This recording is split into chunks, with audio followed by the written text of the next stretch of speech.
Hello, my self Rahul Kumar, आपका R K sir. आज आया हूँ आपके पास जेईई मेंस का वो पेपर लेके जो आपने दिया था 26 जुलाई 2022 इवनिंग शिफ्ट 2 में जो आपने पेपर दिया था उसका डिस्कशन हम लोग लेके आए हैं, है ना। तो चलो देखते हैं पेपर को, क्या है पेपर। क्लियर? देखिए भाई, क्या है सवाल में। सवाल कह रहा है कि two projectiles are thrown with same initial velocity making an angle of 45 degree and 30 degree with ये हॉरिजॉन्टल रिस्पेक्टिवली। ठीक है भाई, एक प्रोजेक्टाइल को फेंका गया 45 पर, एक प्रोजेक्टाइल को फेंका गया 30 डिग्री पर। और कहाँ से फेंका है हमने, एंगल कहाँ से लिया है, हॉरिजॉन्टल से। बहुत अच्छी बात, मतलब कुछ ऐसा प्रोजेक्टाइल है हमारा, देखना आप अच्छे से, कुछ ऐसा होगा, यू रफ्तार थीटा एंगल पे लिया हमने हॉरिजॉन्टल से, कुछ ऐसा करके जाएगा। दोनों प्रोजेक्टाइल्स हमने ऐसे ही लिए हैं। क्लियर? अब एक प्रोजेक्टाइल है 45, दूसरा है 30। आगे क्या पूछा उसने, the ratio of there ranges will be. बहुत अच्छी बात भाई साहब, ये तो बहुत आसान सा सवाल है। देखो अब क्या है इसमें, आप ध्यान से देखोगे तो मान लेते हैं अपन की इनिशियल वेलोसिटी दोनों की है u। अपन ने सपोज कर लिया, क्योंकि इनिशियल वेलोसिटी सवाल में दिया नहीं है, अपन ने सपोज कर लिया है कि इनिशियल वेलोसिटी है u। अब अगर दोनों ग्राउंड टू ग्राउंड के लिए है और जब आपने सॉल्व किया होगा तो r की वैल्यू आती होगी u² sin 2 theta by z, है ना। ग्राउंड टू ग्राउंड के लिए बिल्कुल वैलिड होता है अगर सिर्फ मोशन अंडर ग्रेविटी चल रहा हो तो। बाकी कोई अगर एक्सेलरेशंस नहीं है तो ग्राउंड टू ग्राउंड के लिए बिल्कुल वैलिड रहता है ये r = u² into sine 2 theta into G, where theta आपका क्या चीज़ था, initial angle of projection with horizontal, मतलब कुछ ऐसा ये चीज़ है थीटा आपका, है ना। ये चीज़ आती थी हॉरिजॉन्टल रेंज। अब दोनों को सेम वेलोसिटी से फेंका गया बट अलग अलग एंगल्स पे, एक है अपना 30 डिग्री और एक है 45 डिग्री। तो भाई साहब उसके लिए अगर चेक करेंगे अपन रेशियो, तो RA/RB क्या आ जाएगा, u² sin 2 theta of A by G and u² sin 2 theta of B, है ना। B का एंगल बाई जी।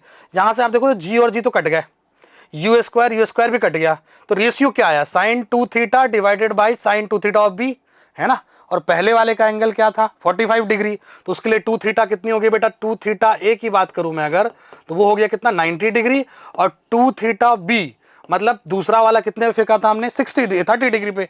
तो अगर 30 डिग्री पे फेंका है तो 2 थीटा B कितना हो गया बोलो 60 डिग्री। अब कुछ नहीं करना है अपनों, साइन स्क्वायर की साइन थीटा की वैल्यू निकालनी है यहाँ से, साइन 2 थीटा की वैल्यू साइन 90 आ गई, साइन 90 की वैल्यू अपने को पता है 1। तो आप अगर रेशियो निकालोगे अगर आप, तो क्या आएगा इसका रेशियो, देखना इसका रेशियो आया 1 साइन 60 कितना होता है √3/2। ये आ गया बेटा आपका √3/2, और ये 2 चला जाएगा ऊपर तो आ गया 2/√3। तो दोनों के रेंजेस के रेशियो आ गया अपने क्या चीज 2/√3। देखते हैं अपन कौन सा ऑप्शन मैच कर रहा है भाई, 2:3। देखो ऑप्शन नंबर सी अपना मैच कर गया, बहुत बढ़िया। ठीक है, देखो ये सवाल क्या है, इन वर्नियर कैलिपर, अच्छा वर्नियर कैलिपर की बात हो रही है, बहुत अच्छी बात। 10 divisions of vernier scale is equal to the 9 divisions of main scale. Vernier scale का 10 डिवीजन मेन स्केल के 9 डिवीजन के बराबर है। अब आपको वर्नियर स्केल याद आ रहा है क्या, वर्नियर स्केल कुछ कैसा था, देखो अच्छे से आप। एक तो अपना मेन स्केल होता था जो अपन नॉर्मल यूज करते हैं डेली लाइफ में, मेन स्केल, है ना। और मेन स्केल के बारे में भी लिखा होगा उसने। आगे क्या बोला, when both jaw of the vernier caliper touch each other the zero of the vernier scale is shifted to the left of zero of the main scale. Okay, ये बोल क्या रहा है, एक तो आप सेटअप समझो। वर्नियर स्केल क्या होता है, दो जॉ होते हैं उनके, एक तो मेन स्केल से जुड़ा होता है, एक आपका नीचे मेन वर्नियर स्केल से जुड़ा होता है। दोनों जॉ को आप जब फैलाते हो, है ना, उसके बीच में आप ऑब्जेक्ट को फंसा सकते हैं आप, और जब पूरा टच हो जाए तो आप उसकी डायमीटर निकालिए, लेंथ निकालिए, जो भी निकालिए आप कैलकुलेट कर सकते हैं आप। बट ये सवाल क्या कह रहा है, ध्यान से देखना आप, कि जब जीरो वर्नियर स्केल का लेफ्ट शिफ्ट किया गया मेन स्केल से, ध्यान सुनना आप, 4th vernier scale division exactly coincides with the main scale reading. इसका मतलब समझे आप क्या चीज है, बहुत बढ़िया सवाल लग रहा है हमें। तो मतलब क्या है बेटा, ध्यान सुनना। मान लो कि मेन स्केल की 0 ये है, समझना आप, ये मेन स्केल का 0 ये है, ठीक। उसके बाद आपकी मार्किंग होगी 1 2 3 4, देखें आप 5, 1 2 3 4 और 5 में फिर 1 आ जाएगा, है ना। ये मेन स्केल चल रहा होता है अपना। वर्नियर स्केल ठीक इसके नीचे होता है जिसमें 10 डिविजन्स होते हैं टोटल। क्लियर?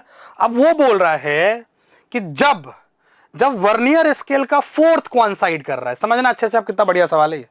जब वर्नियर स्केल का 4th कोइंसाइड कर रहा है, मतलब समझना अच्छे से आप, इसका 1 2 3 4, देखना अच्छे से, तो 1 हो गया, 2 हो गया, 3 हो गया, 4, ये चौथा जब कॉइंसाइड करेगा वर्नियर स्केल का चौथा और इसका चौथा, तब वर्नियर स्केल का जो 0 है ना, वो कुछ 0 से पीछे हो जा रहा है, लेफ्ट। सवाल का मतलब समझे आप, वो कुछ पीछे हो जा रहा है। इस क्वेश्चन को आप फॉर्मूले से भी कर सकते हैं, कोई दिक्कत नहीं है, बट ये इस टाइप के सवाल, और वर्नियर हो या स्क्रू गॉज हो, आपको हर साल देखने को मिलेंगे एग्जाम में। एवरी ईयर आपको ऑलमोस्ट इन टॉपिक से सवाल तो आते ही आते हैं। तो थोड़ा समझने की कोशिश अगर आप करोगे तो कॉन्सेप्ट ये होता है कि ऑलरेडी अब आप वर्नियर को जब राइट शिफ्ट करेंगे, समझना अच्छे से, आप जब राइट शिफ्ट करेंगे तो ये जो एक्स्ट्रा लेंथ दिख रही है ना आपको, एक्स्ट्रा जो 0 से पहले हो रहा है वर्नियर का, उतना अगर आप राइट शिफ्ट करोगे तो 0 रीडिंग बताएगा वो। मतलब थोड़ा सा वर्नियर को अपने अगर राइट कर दिया, थोड़ा सा जैसे ही आपने राइट किया तब जाके 0 रीडिंग्स दिखा रहा है वो। मतलब कुछ रीडिंग को वो छोड़ के चल रहा है, सोच के देखो आप, कुछ रीडिंग को ऑलरेडी वो छोड़ के चल रहा है। मतलब अब अच्छे से समझे आप, और इसको अगर आप ध्यान से देखेंगे तो ये रीडिंग छूट रही है अपनी, और ये रीडिंग हम कैलकुलेट कर सकते हैं, ये बाद में यही 0 एरर के अंदर जाता है। अब और आगे क्या बोला उसने, देखो आप, 1 main scale division equal to 1 mm, बहुत अच्छी बात, मतलब अपना वो 0.1 सेंटीमीटर है, 0.1 सेंटीमीटर है। मेन स्केल की रीडिंग याद करें आप, यहां से लेके यहां तक लॉजिक, अगर आप 0 से लेके 1 तक को आप बोल रहे हो, कितना बोलो, ध्यान से देखो आप, वो बोल रहा है 1 mm है, मतलब 0 से लेके 1 तक में 10 डिविजन्स बने हुए हैं, 1 सेंटीमीटर के अंदर 10 डिविजन्स बने हुए हैं, और एक डिवीजन बना हुआ है अपना कितने कितने का, 1 mm का बना हुआ है, बहुत अच्छी बात। While measuring diameter of a spherical body, the body held between two jaws. It is now observed that 0 of the vernier scale lies between 30 and 31st division. समझे अच्छे से बात आप, ये चीज दिया हुआ है उसने, तो बोल रहा है 30 और 31 के बीच में आ रही है रीडिंग, फाइनल रीडिंग आ रही है 30 और 31 के बीच में, बहुत अच्छी बात। 30 और 31 के बीच का मतलब क्या है बेटा, मेन स्केल पे 30 मतलब एक तो अपना जो खांचा होता है वो 0.1 सेंटीमीटर का है, तो 30 खांचा मिला के कितना हो जाएगा, मान लो ये मेन स्केल होता, ये अगर मेन स्केल होता तो 0 से लेकर जब 30 तक चले जाते आप, 30 डिवीजन चले जाते, तो एक एक डिवीजन अगर 0.1 सेंटीमीटर है तो 30 डिवीजन हो जाती है, कितनी बताओ, ये 3 सेंटीमीटर हो जाती, 3 सेंटीमीटर, मतलब 30 और 31 के बीच में है, मतलब मेरा जो मेजरमेंट है वो 3 सेंटीमीटर से ज्यादा है। अब कितना ज्यादा है वो कैलकुलेट करना है, ध्यान सुनना आप अच्छे से। और 30 और 31 के बीच में तो है, बट वर्नियर का जो 6th डिवीजन है, मैं फॉर्मूले से नहीं जाना चाह रहा, फॉर्मूला बहुत आसान है, कर सकते हैं आप, बट आपको फील नहीं आ सकती है उसमें। ध्यान सुने आप, 6th वर्नियर स्केल भी कॉइंसाइड कर रहा है मेन स्केल से। एक तो पता चल गया अपने को कि 30 पर तो है मामला, 30 तक मुझे कोई दिक्कत नहीं, 30 पर है तो 3 सेंटीमीटर रीडिंग है, 31 के बीच में है, मतलब 3.1 नहीं आ रहा। अगर मान लो 31 पे आ जाती है तो 31 में डिवीजन पे अगर कॉइंसाइड करता तो 3.1 सेंटीमीटर होता, क्योंकि एक डिवीजन कितने सेंटीमीटर का है, 0.1 सेंटीमीटर का है ना, 1 mm कितना होता बेटा, 0.1 सेंटीमीटर, तो उसके बराबर है। अब ध्यान से अगर आप देखोगे तो सवाल के हिसाब से अगर आप देखो तो भाई साहब, अगर ये 30 है और ये 31 है तो बीच में कहीं वर्नियर है, बीच में कहीं वर्नियर है, समझना अच्छे से आप। और वर्नियर का 6th डिवीजन मैच हो रहा है। वर्नियर का 6th डिवीजन मैच होने का क्या मतलब, अगर आप वर्नियर के कॉन्सेप्ट को देखोगे तो मेन स्केल का मान लो आप 6 डिवीजन, कितना हो जाएगा बताओ, 0.6 सेंटीमीटर मेन स्केल का डिवीजन हो गया। मेन स्केल का 6 डिवीजन कितना हो, 0.6, और वर्नियर का 6 मतलब कितना हुआ, वर्नियर का एक डिवीजन अगर अपने को फाइंड आउट करना है तो देखें अच्छे से आप, इस लाइन से आएगा, 10 division of vernier scale is equal to 9 division of main scale. इसका मतलब एक चीज तो और बोल सकता हूं मैं, 10 vernier scale division equals to 9 main scale division. देखना अच्छे से, मेन स्केल डिवीजन, यहां से 1 वर्नियर स्केल डिवीजन क्या आ जाएगी, 1 वर्नियर स्केल डिवीजन आएगी 9/10 इंटू मेन स्केल डिवीजन, मतलब 0.9 मेन स्केल डिवीजन। और मेन स्केल डिवीजन कितना था, मेन स्केल डिवीजन देखोगे आप तो वो ये चीज है 0.1 सेंटीमीटर। इसका मतलब अगर मेन स्केल डिवीजन के वैल्यू पे मैं 0.1 सेंटीमीटर डालूं तो 1 vernier scale division comes to be 0.09 क्या चीज सेंटीमीटर। तो आप ध्यान से आगे देखें, आगे अगर आप देखोगे तो आ गया 1 वर्नियर स्केल डिवीजन। ध्यान से देखें आप, कहां गया पेन अपना, देखो, हाँ 1 वर्नियर स्केल डिवीजन कितनी आ गई 0.09 सेंटीमीटर। यहां तक तो अपने को बात समझ में आ गई, यहां तक बात समझ में आ गई, ये चीज होता है।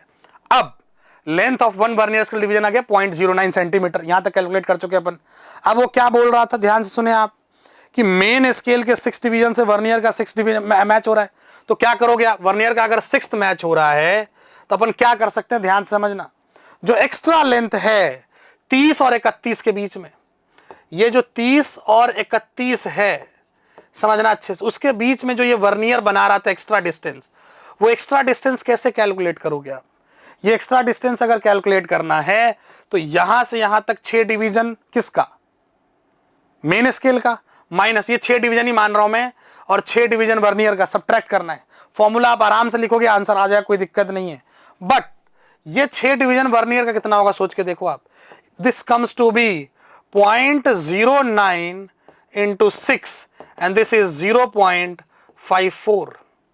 ये आता है 0.54 वर्नियर का लंबाई, और मेन स्केल में कितना था 0.6 मेन स्केल का था। तो एक्स्ट्रा लेंथ कितना आया 0.60 minus 0.54 and this comes to be 0.04। समझे अच्छे से वर्नियर की कहानी, दिस इज 0.04 है ना, ये एक्स्ट्रा लेंथ है। अब याद करो अपनी क्या चीज थी, 3 तो इनिशियल रीडिंग है ही, 0 एरर आया था स्टार्टिंग में 0.06 जो एक्स्ट्रा लेंथ था। याद करो आप सवाल में वो क्या बोल रहा था कि जब इनिशियली दोनों जॉ को हम टच करा रहे हैं तब 0 से 0 मैच नहीं हो रहा, वो 4th डिवीजन मैच हो रहा और 0 से लेफ्ट आ रहा है उसका स्टार्टिंग पॉइंट, तो 0 एरर था। 0 डे कितना था भाई साहब हमारा, ये चीज, तो उतना लेंथ वो क्या कर रहा था, वो उतना लेंथ कम नाप रहा था, तो उसको हमें ऐड करना है। अगर उसको हमें ऐड करना है तो फाइनल रीडिंग आ जाएगी 3 plus 0.06 plus 0.04, this comes to be 3.10 centimetre. और देखते हैं अपना ऑप्शन है या नहीं, 3.10 centimetre is this option number C, और आंसर अपना मैच जो आता है ऑप्शन नंबर सी। बहुत बढ़िया। ये वर्नियर में आप हमेशा ये ध्यान रखेंगे, बहुत अच्छा कॉन्सेप्ट है ये। वर्नियर हर साल आता है, वर्नियर या स्क्रू गॉज, आपके जेईई मेंस हो या जेईई एडवांस हो, एक ना एक सवाल तो आपको मिलेगा ही एरर से। ये इसलिए इंपॉर्टेंट रहता है कॉन्सेप्ट कि कभी कभी आप डायरेक्टली फॉर्मूले से नहीं जा सकते, आपको लॉजिक ये ध्यान रखना होता है कि मेन स्केल तो अपना सेंटीमीटर में चल रहा होता है और एक एक डिवीजन अपना मिलीमीटर में चल रहा होता है। कॉन्सेप्ट ये है कि वर्नियर स्केल की अपनी कोई लंबाई नहीं है, उसकी लंबाई डिपेंड करती है मेन स्केल पे। अगर मैं आपको बोल रहा हूं कि मान लीजिए ये वर्नियर स्केल है, ये 10 डिवीजन में बटा हुआ है, कॉन्सेप्ट समझना आप, ये 10 डिवीजन्स में बटा हुआ है ना, और मेन स्केल डिवीजन का जो है ना वो 8 डिवीजन से मैच हो रहा है। समझो आप अच्छे से, मेन स्केल के 8 डिवीजन से मैच हो रहा है, तो मेन स्केल का 8 डिवीजन हो गया 0.8 सेंटीमीटर, तो इस मतलब इसकी लंबाई होगी 0.8 सेंटीमीटर, मतलब इसके 10 डिवीजन की लंबाई होगी 0.8 सेंटीमीटर, तो हम इसके एक डिवीजन की लंबाई निकाल सकते हैं, और वहीं से पूरा का पूरा एरर या आपका वर्नियर स्क्रू गॉज का कॉन्सेप्ट चल रहा होता है। क्लियर है क्या? देखें आप,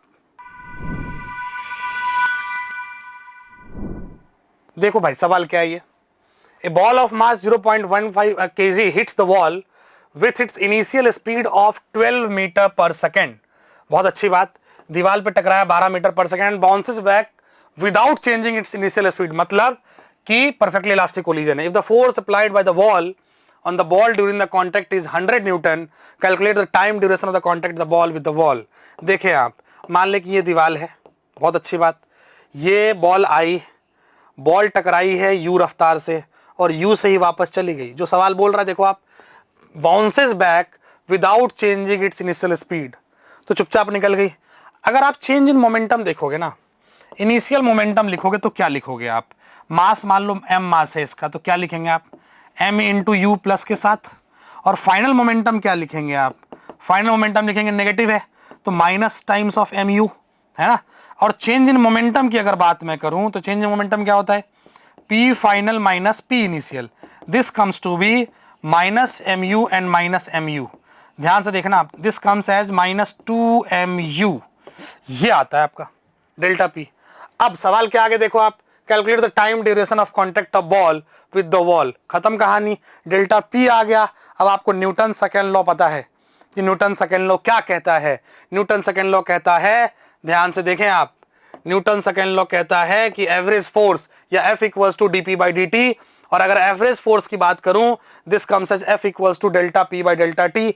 मेरे पास एवरेज फोर्स पता है सवाल के हिसाब से, एवरेज फोर्स देखो क्वेश्चन में क्या देख रखा है उसने, 100 न्यूटन, तो एवरेज फोर्स पता है, डेल्टा P हमने कैलकुलेट कर लिया magnitude wise, this comes to be this, and average force पता है, डेल्टा T क्या हो जाएगा बेटा, डेल्टा T को अगर उधर आप ले जाएंगे आप तो ये आएगा डेल्टा P बाई F।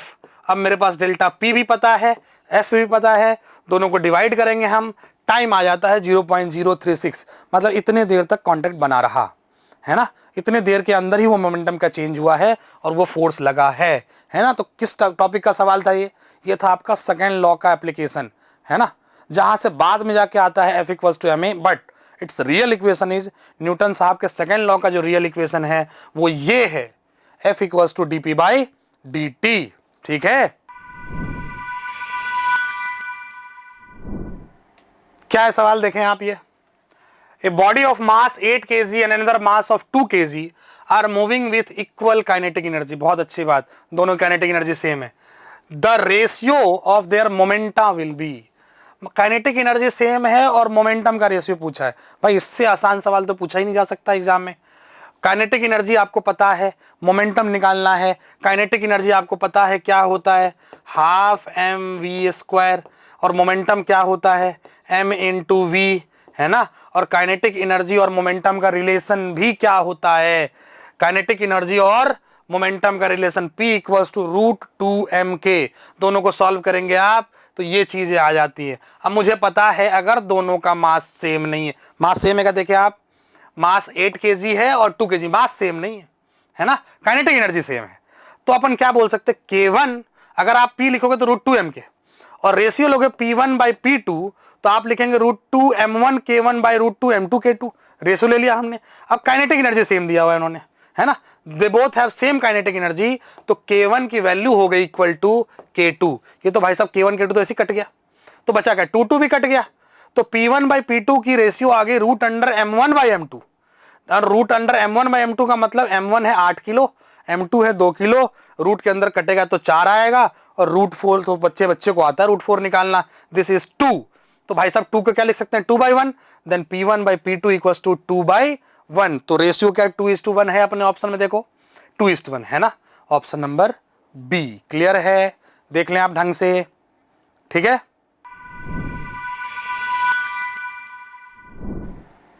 देखिए इस सवाल में क्या है, 2 uniformly charged spherical conductors A and B of radii 5 mm and 10 mm are separated by a distance of 2 centimeter, बहुत अच्छी बात, इसका मतलब ये है कि ये mm में चल रहा है, ये mm में चल रहा है रेडियस, और वो डिस्टेंस 2 सेंटीमीटर, तो पॉइंट ऑब्जेक्ट मान सकते हैं, कोई दिक्कत नहीं, बहुत दूर है वो, इसके हिसाब से वो बहुत दूर हो गया, है ना, देख लो आप कितना टाइम्स हो गया, तो इस रेडियस के हिसाब से बहुत दूर है, तो कोई इफेक्ट अपन नहीं मानेंगे अपन। If the spheres of the connected spheres are connected by conducting wire, then in equilibrium condition the ratio of magnitude of electric field at the surface of the sphere A and B, बहुत बढ़िया सवाल, देखो आप अच्छे से, ये बोल रहा कंडक्टिंग वायर से कनेक्ट किया है, कॉन्सेप्ट समझे आप, जब हम कंडक्टिंग वायर से कनेक्ट करते हैं क्या चार्ज सेम होता है, चार्ज या पोटेंशियल, चार्ज सेम हो बिल्कुल जरूरी नहीं है, अगर हम कंडक्टिंग वायर से कनेक्ट करते हैं किसी भी दो चीज़ों कंडक्टर्स को तो दोनों की पोटेंशियल सेम हो जाती है, this is the basic concept behind this, और इसी कॉन्सेप्ट के ऊपर सवाल है, बाकी बच्चे को पता है कि पॉइंट चार्ज, क्योंकि पॉइंट चार्ज क्यों बोलना चाह रहा हूं मैं, क्योंकि ये रेडियस के सामने ये डिस्टेंस बहुत ज़्यादा है, तो उसके लिए इलेक्ट्रिक फील्ड क्या होती है KQ/R² and potential is K², अगर स्फीयर भी मानते हैं अपन, स्फीयर जो है तो सरफेस पे अपन क्या लिखेंगे पोटेंशियल, अगर Q चार्ज है, ये रेडियस R है, तो आप लिखोगे KQ/R, ये आप पोटेंशियल लिखोगे, और अगर दोनों को कंडक्टिंग वायर से जोड़ा है तो 110% है कि दोनों के पोटेंशियल सेम हो जाएगी, है ना। तो देखो भाई साहब अपन ने क्या करा, at equilibrium their potential will be same. बहुत अच्छी बात, रेडियस पता है R1 R2 और पोटेंशियल को सेम कर दिया V1 और V2, तो KQ1 by R1 equals to KQ2 by R2। मान लिया कि पहले पर चार्ज Q1 है और दूसरे पर चार्ज Q2 है, दोनों को जैसे ही सॉल्व करेंगे आप तो Q1 by Q2 equals to आ जाएगा R1 by R2। और R1 by R2 अपने को पता है, R1 मुझे पता है 5 और R2 पता है 10, तो मुझे Q1 by Q2 का रेशियो आ गया। अब Q1 by Q2 का रेशियो कहाँ काम आएगा? इलेक्ट्रिक फील्ड में। अब इलेक्ट्रिक फील्ड सरफेस पे लिखना है तो क्या लिखूंगा मैं? KQ by R square. तो E1 by E2 का क्या लिखोगा? KQ1 by R1 square divided by KQ2 by R2 square. मेरे हिसाब से K तो वैसे ही चले गए, है ना, और ये बन के आता है equation Q1 by Q2 into R2 square by R1 square. अब मेरे पास Q1 by Q2 की भी रेशियो पता है, R1 by R2 की भी रेशियो पता है, वैल्यू डालेंगे, आंसर निकालेंगे तो E1 by E2 आ जाता है कितना? 2/1, दैट इज 2:1। और देखते हैं ऑप्शन है क्या अपने पास? यस है अपने पास 2:1। देखो आप 2:1 अपने पास ऑप्शन है। पेन सेलेक्ट कर लेते हैं अपन, दिस इज 2:1। बहुत बढ़िया।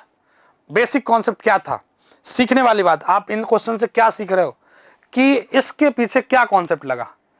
अगर किसी भी दो कंडक्टर्स को कंडक्टिंग वायर से अगर आप कनेक्ट करते हैं, दोनों पे चार्ज सेम नहीं होता, ऐसे बहुत सारे सवाल बनते हैं, उसकी पोटेंशियल सेम हो जाती है। अगर आप किसी चीज को अर्थ कर देते हो, आप उसका चार्ज थोड़ी जीरो मानते हो, आप उसका पोटेंशियल जीरो मानते हो, है ना। तो ये खेल था पोटेंशियल का। क्लियर है क्या?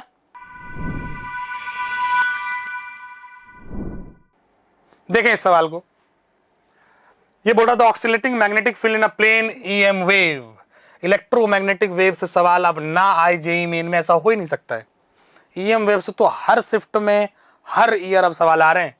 प्लेन EM वेव, बहुत अच्छी बात, इज गिवन बाय BY। देखो मैग्नेटिक फील्ड का दिया हुआ है आपके पास equation, BY equals to this, the amplitude of the electric field. Electric field का एम्पलीट्यूड पूछा है, बिल्कुल फॉर्मूला बेस्ड सवाल है, आपको पता है, इक्वेशन से आप निकाल लोगे V equals to omega by K, है ना।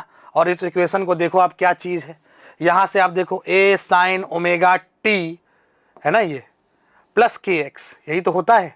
तो K की वैल्यू कितनी होगी? वैसे असल में आप देखोगे तो K की वैल्यू होगी 5 इंटू 1000 पाई, है ना, और ओमेगा की वैल्यू होगी 4 इंटू 10 की पावर 8, समझना अच्छे से, इंटू 1000 पाई। ये ब्रैकेट से पहले 1000 पाई है, बट जब आप रेशियो लोगे तो दोनों कट जाते हैं, 1000 पाई कट जाएगा, यहां से आप V निकाल लेते हो।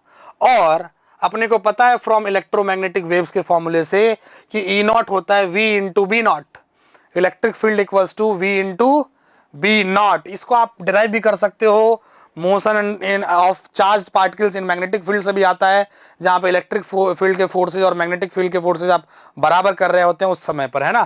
तो ये वहां से आता है, बेसिक कॉन्सेप्ट है इलेक्ट्रोमैग्नेटिक वेव्स का। E0 equals to V into B0। अपने को V मालूम चल गया, B0 is the amplitude of magnetic field का जो SHM का इक्वेशन था, देखो अच्छे से आप, एम्पलीट्यूड कितना है, ये है 5 इंटू 10 की पावर -6, B0 आ गया। और अपने इस फॉर्मूले में डाल देते हैं E0 equals to V into B0, तो ये आ गया अपना B0 और V पता, ये अपना B0 हो गया और V अपन निकाल लेते हैं यहाँ से ओमेगा बाई के से, तो V इंटू B0 करा, आंसर आया 4 इंटू 10 की पावर 2 वोल्ट पर मीटर, इलेक्ट्रिक फील्ड का एम्पलीट्यूड। देखो ऑप्शन में है कि नहीं, एक बार चेक कर लें अपन, 4 इंटू 10 की पावर 2 है भाई साहब, ऑप्शन नंबर डी आ गया। आसान सा सवाल था ये, ध्यान से देख लें आप, ठीक है। देखिए भैया ये सवाल क्या है, आप light travels in two media M1 and M2 with speeds 1.5 into 10 की पावर 8, बहुत अच्छी बात, एंड 2 इंटू 10 की पावर 8। अच्छा, दो अलग अलग मीडियम में ट्रेवल कर रहा है, the critical angle between them is, बहुत आसान सवाल, ध्यान से सुने आप। ये क्या बोलना चाह रहे हैं, एक रिलेशन है जो काम आएगा आपको कि रिफ्रैक्टिव इंडेक्स और वेलोसिटी का रिलेशन क्या होता है। डेंसर मीडियम में वेलोसिटी घट जाती है, रेयर मीडियम में वेलोसिटी बढ़ जाती है। मतलब एक चीज़ तो बोल सकते हैं अपन, velocity of light is inversely proportional to refractive index. समझे आप, यही रिलेशन काम आएगा आपके इस सवाल में, और कुछ भी नहीं है सवाल के अंदर। और ध्यान से देखोगे तो अपन लिख सकते हैं μ2 by μ1 equals to V1 by V2। क्यों? क्योंकि इनवर्सली प्रोपोर्शनल थे वो। अब मेरे पास V1 V2 पता है, V1 V2 में 10 की पावर 8 कट जाएंगे तो क्या बचेगा बेटा, 1.5 बाई 2। अब ध्यान से देखो, ये डेटा लेस देन 1 है तो μ2 बाई μ1 भी लेस देन 1 होगा। अगर mu two by mu one less than 1 है तो mu two less than mu one, इसका मतलब डेंसर मीडियम कौन सा है, म्यू वन। पहला वाला मीडियम डेंसर है, दूसरा वाला मीडियम रेयरर है, और अगर आपको क्रिटिकल एंगल चाहिए तो डेंसर से रेयरर में लाइट को लेके जाओ। यहां यही चेक करना था बस आपको डेटा से, लाइट को कहां से कहां लेके जाए। डेंसर से रेयरर में लेके जाना है, रेयरर से डेंसर में लेके नहीं जाना है ना। अगर आप रेयरर से डेंसर में लेके जाएंगे तो क्या होगा, सोच के देखो। रेयरर से डेंसर में लेके जाएंगे तो जो लाइट होती है, अगर ये रेयरर से डेंसर में जाओगे ऐसे तो नॉर्मल के पास आती है, बट इसमें उल्टा होता है, ये दूर जाना शुरू होता है। मान लो ऐसे आना था तो किसी एंगल के लिए इधर आएगा, फिर और थोड़ा डाइवर्ट होगा नॉर्मल से, एक समय आएगा जब ये ग्रेज कर जाएगा। इसी एंगल को बोलते हैं हम क्रिटिकल एंगल।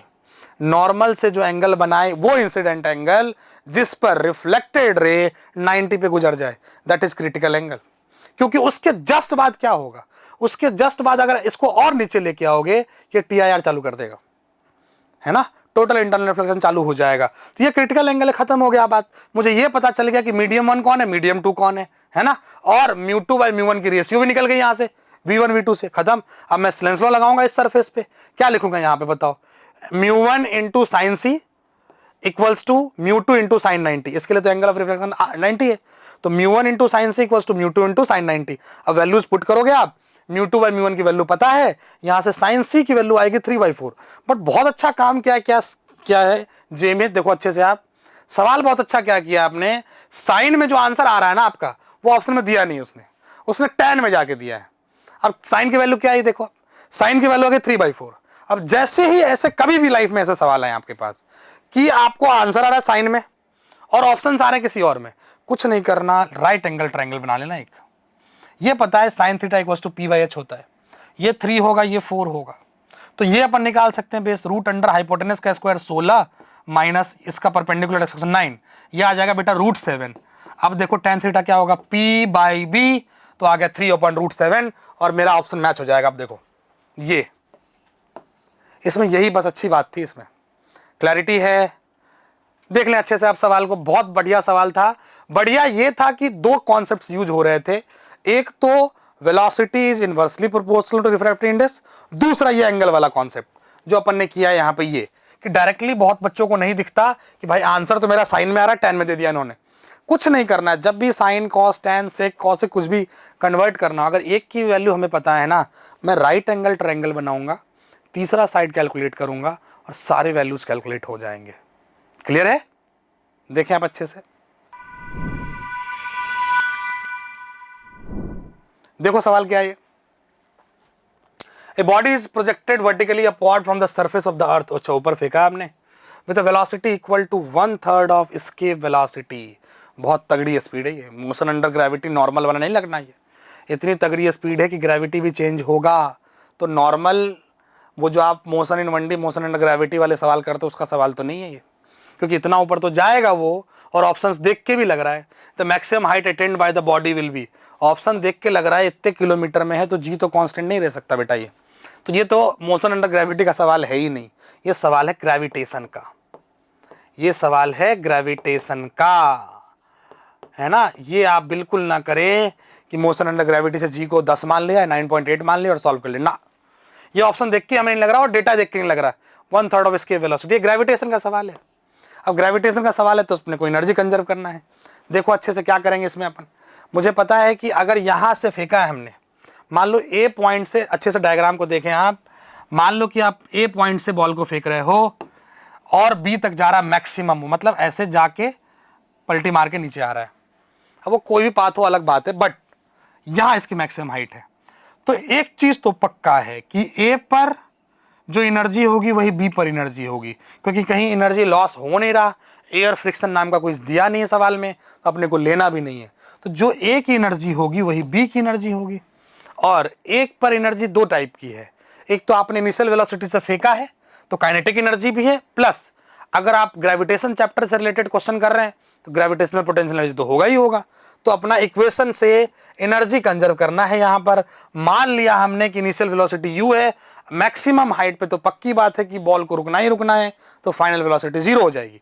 तो अपन क्या लिखेंगे बताओ, यहाँ a की एनर्जी इक्वल्स टू b की एनर्जी, सीधी सी बात है, E a equals to E B, और इसके वेलोसिटी क्या होता है √2 GM/r, है ना, इसको आप और अच्छे से लिख सकते हो, √2 GR भी लिख सकते हो आप, ठीक है, अच्छे से देखें आप, तो √2 GM/r, बहुत अच्छी बात। तो अपना जो escape वेलोसिटी वो क्या हो जाएगा, escape वेलोसिटी सवाल में क्या दिया है, 1/3, 1/3 मतलब 1/3 ऑफ दिस, तो ये आ गया। अब मैंने मान लिया कि मैक्सिमम हाइट क्या है, h है। अब मैं ए पर और बी पर एनर्जी कंजर्व करूंगा, तो ए पर kinetic energy plus B, A पर potential energy equals to B पर काइनेटिक एनर्जी प्लस बी पर पोटेंशियल एनर्जी। सब वैल्यूज लिख लिया हमने भाई साहब, half M V square, half M V कितना है बताओ, 1/3 टाइम्स ऑफ √2 GM/r, तो यहाँ वैल्यू डाले हमने। पोटेंशियल एनर्जी क्या होता है, -G m1m2/r, ये याद करो, इलेक्ट्रोस्टैटिक से मिलता जुलता पोटेंशियल होता है, तो यहाँ का पोटेंशियल लिखी, उसके बाद equals to kinetic energy B पर कितना हो जाएगा 0, और पोटेंशियल एनर्जी कितना हो जाएगा -Gmm। अब अगर वो h हाइट गया है तो सेंटर ऑफ अर्थ से हाइट कितनी हो गई, r+h, तो यहाँ पे लिख दिया हमने r+h। इसको आप अगर पूरा सॉल्व करोगे तो h की वैल्यू आ जाती है r/8, और क्वेश्चन के अंदर r की वैल्यू दे रखी है इसने, देखो ध्यान से आप, क्वेश्चन के अंदर देखोगे तो r की वैल्यू उसने दी है 6400, और 6400 को 8 से अगर आप डिवाइड करते हैं तो आपका आंसर आता है 800, और यही आंसर भी है 800। देखिए आप, आंसर है ना, यस, अपना आंसर है 800 किलोमीटर। बात समझ में आई क्या सबको, देख लीजिए आप, ग्रेविटेशन का अच्छा यूज है ये सवाल का, मोशन अंडर ग्रेविटी का सवाल ये बिल्कुल भी नहीं है नॉर्मल जो आप पढ़ते हैं जी कांस्टेंट मान के, ठीक। देखो यार क्या सवाल है ये बोल रहा था maximum and minimum voltage of amplitude modulated signal. ये तो बहुत आसान सवाल, फॉर्मूला बेस्ड सवाल है, ये तो कुछ नहीं करना है इसमें, कम्युनिकेशन चैप्टर का सवाल हो जाइए। Amplitude modulated signal are 60 volt and 20 volt respectively, तो ए मैक्स दिया है 60 वोल्ट, है ना, वोल्टेज का मैक्सिमम एम्पलीट्यूड, और मिनिमम दिया है 20 वोल्ट, खत्म हो गया। Percentage modulation index, modulation index क्या होता है भाई, मॉड्यूलेशन इंडेक्स होता है a max minus a minimum by a max plus a minimum. Direct formula पे सवाल पूछ लिया आपसे जेई मैंने, इंटू 100 करोगे परसेंटेज आ जाएगा, this percentage comes to be 50%। Modulation index का बेसिक फॉर्मूला डेरिवेशन करने के बाद आता है, बट आप इसको याद रखो तो बहुत अच्छी बात है। This is a max minus a minimum by a max plus a minimum, यहाँ से आपका आ जाएगा क्या चीज़, मॉड्यूलेशन इंडेक्स का परसेंटेज, अगर 100 से आप मल्टीप्लाई करते हो। क्लियर। देखो भाई क्या सवाल है ये, इन nucleus of mass m at rest splits into 2 parts. देखते हैं क्या है ये, बोल रहा है कि न्यूक्लियस है, रेस्ट पर है, रेस्ट पे मान लेते हैं अपन, रेस्ट पर है, ये बाद में टूट गया अपने आप। अच्छा, कोई एक्सटर्नल फोर्स है क्या, नहीं है, मतलब इंटरनल फोर्स के कारण ये टूटा है 2 पार्ट में। एक का मास है m'/3, ठीक है, अच्छा m' निकला है, वो कुछ एनर्जी लॉस हो गया होगा, अच्छा, और दूसरा है 2m'/3, दिस इज m'/3, बिल्कुल सही बात। उसके बाद क्या पूछा उसने, the ratio of de Broglie wavelength. अच्छा, बहुत आसान सवाल, देखो आप अच्छे से, एक चीज़ अच्छे से पता है कि इसको टूटने के लिए कोई एक्सटर्नल फोर्स नहीं है। अगर एक्सटर्नल फोर्स 0 है तो आपको पता है as per Newton second law F external equals to dp/dt, ये होता है। और अगर ये पार्ट 0 है बेटा तो अपन बोल सकते हैं कि dp/dt भी 0 होगा, इसका मतलब dp 0 होगा। और यही अपन पढ़ते हैं सेंटर ऑफ मास में भी कि अगर नेट एक्सटर्नल फोर्स सिस्टम पे 0 है तो सिस्टम का नेट मोमेंटम कंजर्व होगा, this is a conservation of linear momentum. तो बाहर से कोई फोर्स नहीं आया तोड़ने के लिए, वो इंटरनल फोर्स के कारण टूट रहा है, तो भाई साहब नेट मोमेंटम भी कंजर्व होगा। तो मान लीजिए इसकी वेलोसिटी है इधर की तरफ v2 और इसकी वेलोसिटी है v1, तो पक्की बात है कि इसका मोमेंटम और इसका मोमेंटम सेम होगा मैग्नीट्यूड वाइज, तभी नेट मोमेंटम 0 कर पाओगे आप। इसका मतलब ये तो पक्का है कि P1 और P2 मैग्नीट्यूड वाइज सेम होंगे, खत्म हो गया सवाल।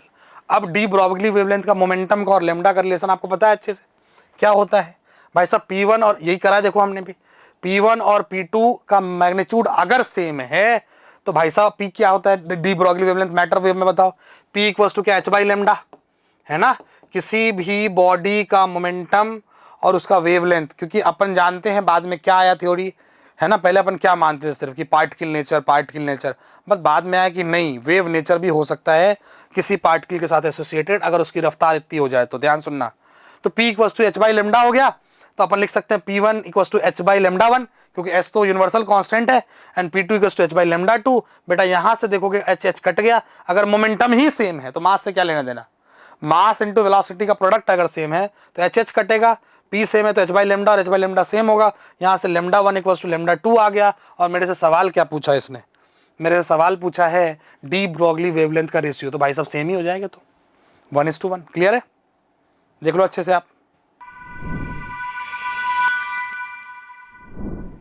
देखो यार क्या सवाल है ये, an cube of dimension, ice cube है, अच्छा आइस क्यूब ऑफ डायमेंशन 60, 50, 20, अच्छा क्यूबॉइड है, is placed in an insulation box of wall thickness 1 centimetre. अच्छा ये एक बॉक्स है, क्यूबिकल आइस है मान लो, और उसको एक बॉक्स के अंदर रखा गया, मान लेते हैं अपन बॉक्स, ठीक है, इस बॉक्स में फिटेड है ये। The box keeping the ice cube at 0 degree, 0 degree centigrade पर है, बहुत अच्छी बात, और इसके वॉल्स की थिकनेस है 1 सेंटीमीटर। पक्का ये कंडक्शन का सवाल होगा ये। अंदर 0 डिग्री है, temperature brought to a room temperature of 40 degree. अब इसको बाहर लेके आए हम 40 डिग्री पे, तो 40 डिग्री पे लेके आओगे आप, बाहर 40 डिग्री है, अंदर 0 डिग्री सी है, तो हीट का ट्रांसफर होगा थ्रू वॉल्स, और थ्रू वॉल्स अगर कंडक्शन होता है तो अपने को प्रॉपर्टीज पता है सारी कुछ।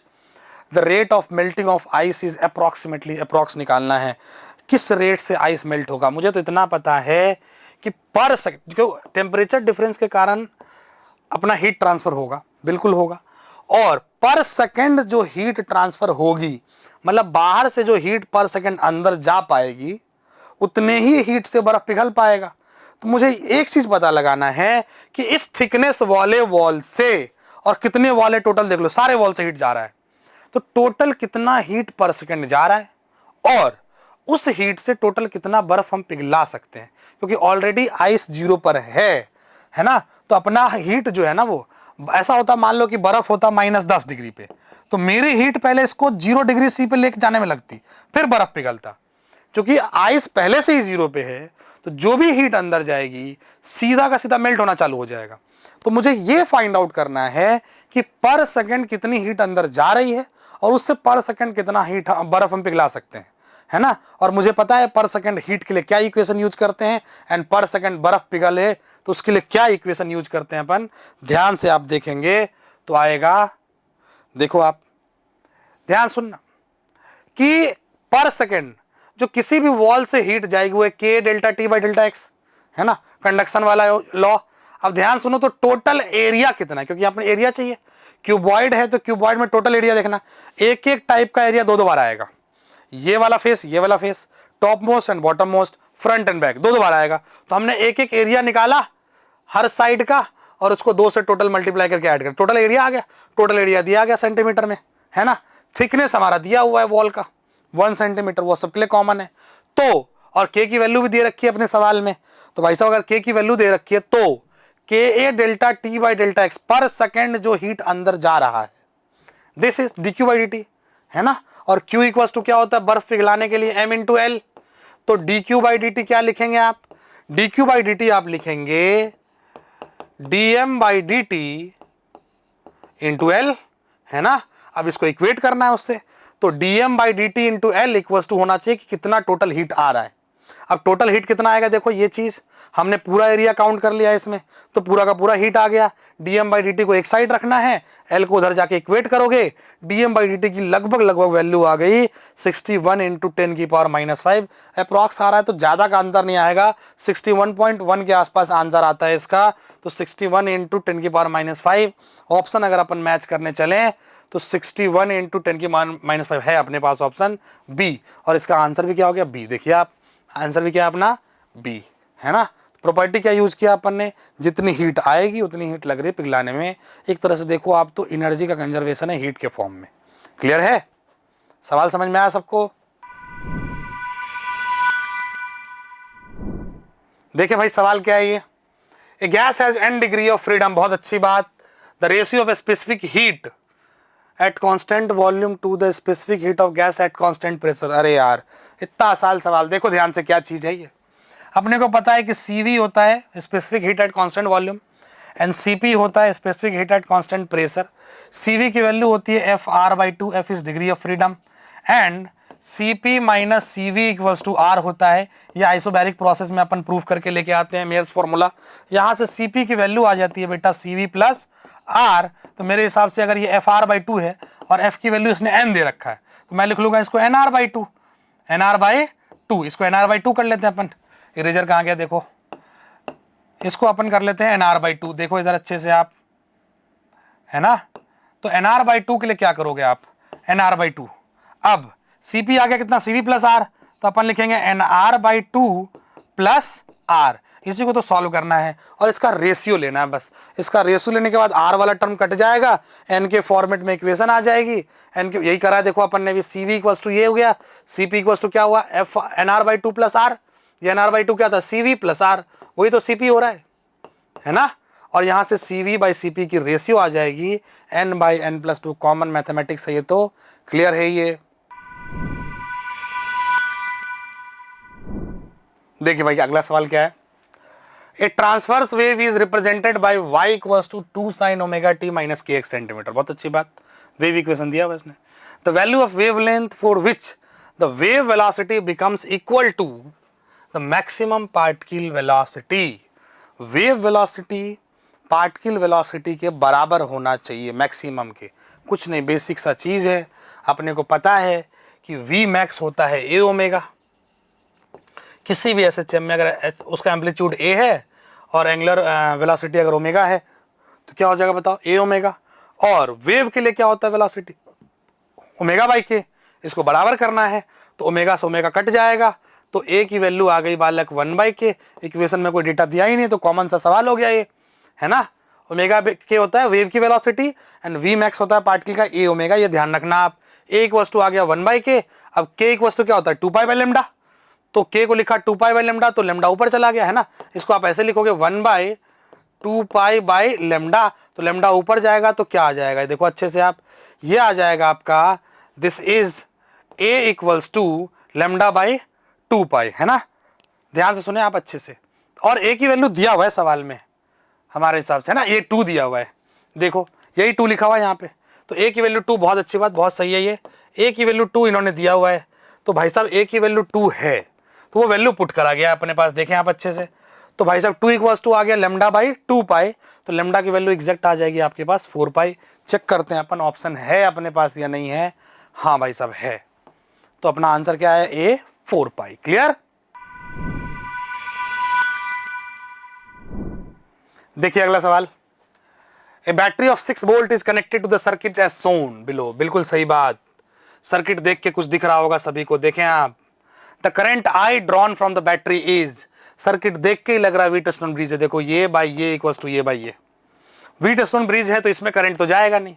अब इसमें करंट नहीं जाएगा तो सर्किट क्या बन गया, देखो ऊपर हो गया 6, नीचे हो गया 12, है ना, और यहां से आएगा 2 ओम का रेजिस्टेंस, देखो बेटा अच्छे से, और यहां से बैटरी आ गई 6 वोल्ट की, ये सर्किट बन गया। अच्छा इक्विवेलेंट रेजिस्टेंस में निकाल सकते हैं, ये 6 ये 12 है, इसका इक्विवेलेंट निकालो और उसको इस 2 में सीरीज के साथ जोड़ दो, है ना, ये 2 ओम है तो इसके साथ जोड़ दोगे तो इक्विवेलेंट रेजिस्टेंस आ जाएगा। ये दोनों पैरेलल में हो गए और इस दोनों का पैरेलल कॉम्बिनेशन इसके साथ सीरीज में हो गया, तो नेट रेजिस्टेंस आ जाएगा। उसके बाद पोटेंशियल अपने को दिया हुआ है, 6 वोल्ट की बैटरी है, करंट अपन आराम से निकाल लेंगे। तो भाई साहब इक्विवेलेंट रेजिस्टेंस कितना हो गया, याद करो ऊपर पैरेलल वाले का, पैरेलल वाले का कितना हो जाएगा बताओ, ये है पैरेलल वाले का, ये 6 और 12 जो पैरेलल उसके 4 ओम हो गए, नीचे सीरीज में 2 था तो वो 4 + 2 कितना हो गया 6 ओम, है ना। और नेट करंट क्या होता है V/R इक्विवेलेंट, V/R इक्विवेलेंट करोगे तो आ जाएगा 1 एम्पियर। अपने पास ऑप्शन में भी है 1 ampere, option number A correct option. Clear है। देखो यार अगला सवाल क्या है, a source of potential difference V is connected to the combination of 2 identical capacitors as shown in the figure. आप देखें अच्छे से, एक सोर्स है V, इसके साथ 2 कैपेसिटर कनेक्टेड हैं, बहुत अच्छी बात। वेयर की के, ये की है आपका, इज क्लोज्ड, इनिशियली ये क्लोज्ड है। The total energy stored across the combination is even. अच्छा जब क्लोज्ड है तो एनर्जी टोटल है इवन, बहुत अच्छी बात, इवन एनर्जी है। उसके बाद क्या बोला इन्होंने, नाउ के की इज ओपन, इसको खोल दिया तो सर्किट से हट गया ये। And dielectric constant 5 is introduced between the plates of the capacitors. दोनों कैपेसिटर के बीच में डाइलेक्ट्रिक डाल दिया, उसका डाइलेक्ट्रिक कांस्टेंट है 5, ठीक। Total energy across the combination is now E2, बाद में E2 हो गया, कोई बात नहीं। इस कैपेसिटर का सर्किट थ्योरी आपको पता होना चाहिए। डाइलेक्ट्रिक डालने के बाद एनर्जी क्या होता है, कैपेसिटेंस क्या होता है, कैपेसिटेंस के टाइम से इंक्रीज हो जाता है, उसी का सवाल है। इनिशियल कंडीशन पे अगर आप देखोगे, जब स्विच को क्लोज किया था हमने, देखो अच्छे से आप, तो ये इस दोनों का कॉम्बिनेशन हो जाएगा 2C, है ना। इस बैटरी के साथ 2C लगेगा अगर जोड़ दिया सर्किट तो, दोनों पैरेलल में, तो नेट कैपेसिटेंस हो जाएगा 2C। तो 2C के लिए अगर बात करोगे आप तो V लगा है 2C से, तो E1 की वैल्यू आ गई हाफ CV², और C के जगह पे है 2C, तो half 2C into V², this is CV², तो E1 की वैल्यू आ गई। अब जब केस 2 में जब आपने डाइलेक्ट्रिक डाला है, तो डाइलेक्ट्रिक डाला है तो ये कुछ सिचुएशन बनेगा। अगर देखोगे तो पहले वाले में डाइलेक्ट्रिक डल गया तो इसका कैपेसिटेंस 5 टाइम्स हो गया 5C, इसका भी 5 टाइम्स हो गया 5C, बट ये साला सर्किट से बाहर है ना। ये किस चीज से बाहर है? सर्किट से बाहर है। अब अगर ध्यान से देखोगे आप तो ये V है, ये 5C है, ये 5C है। अगर आप ध्यान से देखेंगे तो टोटल एनर्जी पे किसका किसका फर्क पड़ेगा? ये बैटरी से कनेक्टेड है और ये बैटरी से अभी कनेक्टेड नहीं है दोनों साइड से, तो इसका पोटेंशियल सेम रहेगा की खोलने के बाद, और इस पे चार्ज सेम रहेगा। जो पहले चार्ज थी, है ना, स्विच खोलने से पहले वो चार्ज सेम रह जाएगा। चार्ज जाएगा कहां? और दूसरा, इस पे पोटेंशियल सेम रहेगा। तो एनर्जी आप डायरेक्ट कैलकुलेट नहीं कर सकते, दोनों को अलग अलग लिखना पड़ेगा फाइनल। तो फाइनल एनर्जी पहले के लिए क्या लिखोगे आप? Half CV²। किसके लिए लिखा है हाफ CV²? ये वो वाला कैपेसिटर जो बैटरी से कनेक्टेड है फुल्ली सर्किट में, क्योंकि इसकी मजबूरी है पोटेंशियल V हो सकता है इसके क्रॉस, तो इसकी एनर्जी 5CV² से ज्यादा नहीं हो सकता, हाफ इंटू 5CV² से। बट इसके में जो दूसरा वाला सर्किट बच गया कैपेसिटर, वो सर्किट से बाहर हो चुका है, तो उस पर चार्ज कांस्टेंट हो गया, और अगर चार्ज कांस्टेंट हो गया उसकी एनर्जी हम लिखेंगे हाफ Q²/C, वहां से आएगा। और हाफ Q²/C करेंगे, C की जगह पे 5C, Q अपन निकाल सकते हैं पहले से। पहले वाले सर्किट में याद कर, जब दोनों कनेक्टेड थे तो दोनों V वोल्टेज से ही कनेक्टेड थे, तो Q = CV, चार्ज तो उस पर CV था, तो हाफ Q²/C करोगे, चार्ज के बदल डाल दो आप CV, वहां से टोटल एनर्जी आप कैलकुलेट करोगे तो E2 की वैल्यू आती है इतनी 26/10 CV²। अब रेशियो तो लेना है, E1/E2 करोगे तो आपका आंसर आ जाएगा 5/13। देखते हैं ऑप्शन में है कि नहीं अपना 5/13, है ना, C ऑप्शन। क्लियर है? ध्यान से देखें आप। देखो इस सवाल में क्या है, 2 concentric circular loops of radii R1 = 30, pen select कर ले पहले अपन। हाँ, तो R1 = 30 सेंटीमीटर है, R2 = 50 सेंटीमीटर है, मतलब ये छोटा वाला जो है ना वो 30 सेंटीमीटर वाला रेडियस है, बड़ा वाला जो है 50 सेंटीमीटर। ये तो बात समझ में आ गया डायग्राम से अपने को। Are placed in XY plane, ठीक है, XY प्लेन में है सोन इन फिगर। करंट की वैल्यू है 7 ampere, is flowing through them in the direction as shown. Direction देखो तो आप अंदर वाले में एंटी क्लॉकवाइज है और बाहर वाले में क्लॉकवाइज है, ठीक है। The net magnetic moment of this system is, खत्म सवाल। मैग्नेटिक मोमेंट क्या होता है?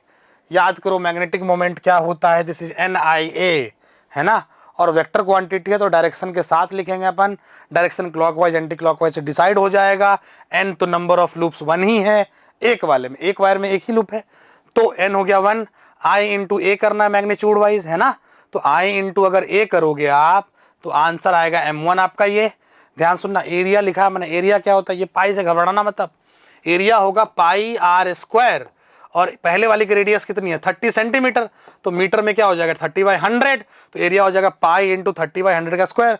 दिस टर्म इज एरिया, और वो क्या चीज 7 है, 7 इज करंट, और n की वैल्यू कितनी होगी 1। क्यों 1 हो गई? क्योंकि ध्यान से देखो तो अंदर में एक ही लूप है, बाहर भी एक ही लूप है, तो सिंगल सिंगल कैलकुलेट करेंगे तो मैग्नीट्यूड तो हम आ जाएगा I इंटू A से। डायरेक्शन कैसे लोगे? इसका देखो बाहर की तरफ मैग्नेटिक मोमेंट तो ये प्लस में हो गया, और दूसरा वाला जो बाहर वाला है ना बड़ा वाला, उसका अंदर की तरफ हो गया, तो उसको माइनस के लेंगे, इसको प्लस के लेंगे। अब डायरेक्शन वाइज लिखोगे अगर आप तो एक आ जाएगा अपना, देखो ये चीज M1 आ जाएगा और M2 आ जाएगा। क्लियर है क्या?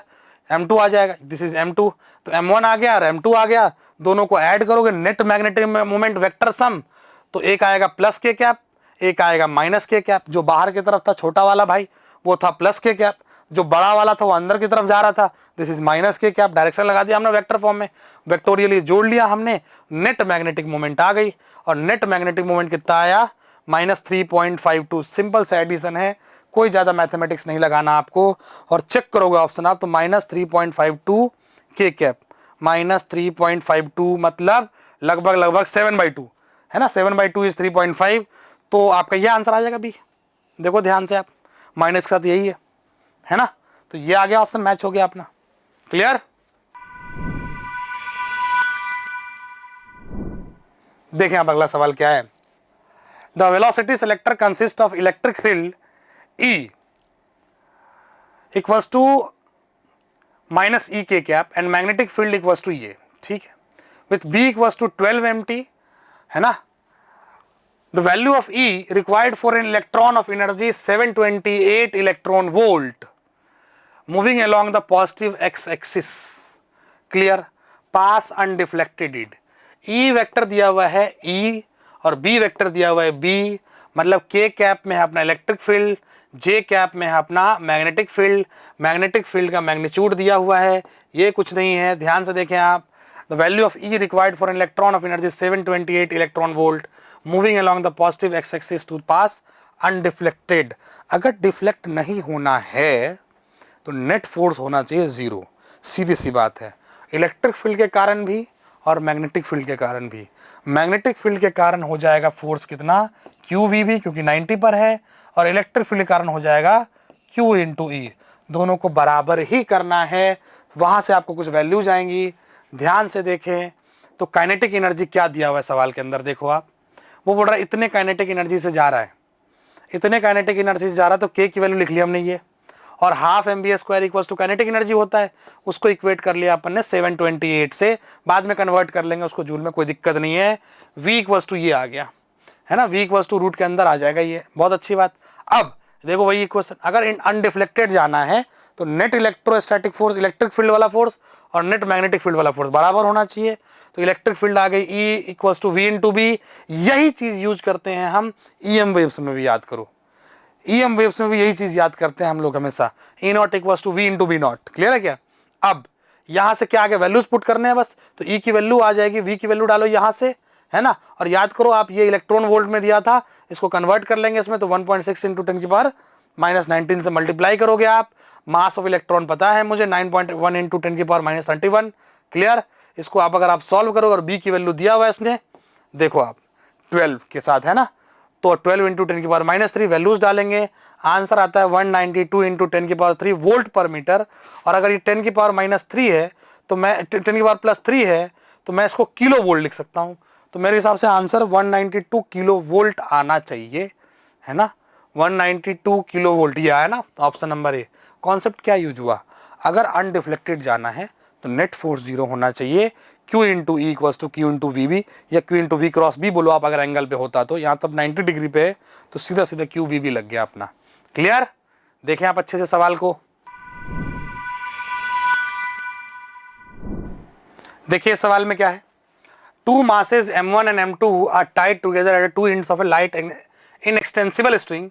स्ट्रिंग अपना आइडियल है, दिक्कत नहीं है उसके लिए, और बोल रहा है और passes of a frictionless pulley, pulley भी आइडियल है। When mass M2 is twice that of M1, मतलब M2 जो है M1 का डबल है, कोई बात नहीं, रिलेशन दिया हुआ है। The acceleration of the system is A1। When the mass M2 is thrice of M1, the acceleration of the system is A2। The ratio A1 by A2 will be. अच्छा, अपने को अलग अलग रिलेशन दिया हुआ है मास के बीच में, और अपने से एक्सेलरेशन भी दिया हुआ है हर सिचुएशन का, उसका रेशियो निकालना है। मैं तो बोलता हूँ कि अपन एक जनरल निकाल लेते हैं, फिर बाद में मासेस के रिलेशन के हिसाब से वैल्यू डाल लेंगे और आंसर निकाल लेंगे। अगर आप जनरल सॉल्व करोगे, मान लो कि ऊपर ये T लग रहा है, उधर भी T लग रहा है ना, नीचे इस पर क्या लगेगा M1G, और इस पर क्या लगेगा M2G, है ना। मान लीजिए आप कि ये नीचे A से जा रहा है, ये ऊपर A से जा रहा है, क्लियर। तो इक्वेशंस क्या लिखेंगे, पहले वाले के लिए क्या लिखेंगे आप, नीचे की तरफ अगर जा रहा है तो नेट फोर्स नीचे है, तो क्या इक्वेशन आएगा, M1G minus T equals to M1 into a, ठीक। दूसरे के लिए अगर आप देखोगे तो दूसरे के लिए क्या एक्सेलरेशन माना हमने ऊपर, तो ऊपर माना तो ऊपर वाला फोर्स बड़ा होगा, तो T माइनस M2G बराबर हम लिखेंगे M2 इंटू ए। अगर आप इस दोनों को सॉल्व करोगे तो T से T कट जाएगा और आप लिखोगे M1 माइनस M2 इंटू जी बराबर क्या लिखेंगे आप, M1 प्लस M2 इंटू ए। यहां से ए का एक जनरल इक्वेशन आ जाएगा आपके पास, क्या आ जाएगा, ए का एक जनरल इक्वेशन आ जाएगा। फिर हम इसमें मासेस डाल लेंगे। देखो आप, ए का एक जनरल इक्वेशन आ गया, देखें अच्छे से आप, ए का हम एक जनरल इक्वेशन निकाल लेंगे, ए का एक जनरल इक्वेशन आ गया। अब अलग अलग केसेस के लिए मासेस डाल देंगे। पहला केस में उन्होंने बोला था M1 जो है ना वो 2M2 है, ये रिलेशन डालेंगे, तो M1 की जगह पे 2M2 डालेंगे, M2 कट जाएगा, A1 की वैल्यू आ गई G/3। फिर दूसरा रिलेशन उन्होंने क्या बोला था, m1 इक्वल्स टू 3m2, तो m1 की जगह पे 3m2 डाल लेंगे, फिर m1 टू m2 हर जगह से कट जाएगा, a2 कितना आ गया g/2। अब उनका रेशियो ले लेंगे, रेशियो आ गया अपना 2/3, है ना। देखिए ऑप्शन है कि नहीं 2/3, ऑप्शन है क्या अपने पास, है बी ऑप्शन। देखो क्लियर है क्या। अपन ने क्या किया, सिर्फ एक जनरल रिलेशन निकाला, फिर जनरल रिलेशन के अंदर दोनों रिलेशंस को सेटिस्फाई करवाया, a1 a2 निकाला और दोनों को रेशियो ले लिया। क्लियर। देखिए इस सवाल के अंदर क्या है, mass number of 2 nuclei are in the ratio of 4:3। तो दोनों न्यूक्लियस का मास का रेशियो दिया हुआ है, मास नंबर का, ठीक है। तो भाई साहब ए का रेशियो दे दिया अपने पास a1/a2 equals to 4/3, mass number का रेशियो है। Their nuclear densities will be, mass number का रेशियो पता है, डेंसिटी के लिए अपने को वॉल्यूम चाहिए, है ना, मास अपन वॉल्यूम। अब वॉल्यूम मुझे चेक करना है, वॉल्यूम क्या होता है 4/3 पाई r क्यूब, मुझे रेडियस चाहिए।